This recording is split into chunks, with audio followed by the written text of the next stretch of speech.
So normally you would see one or two, and I believe those used to be oil tankers,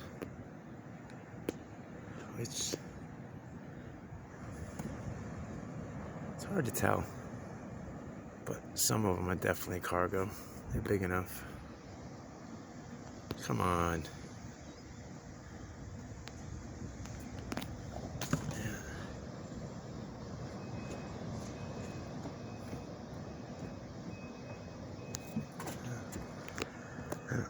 And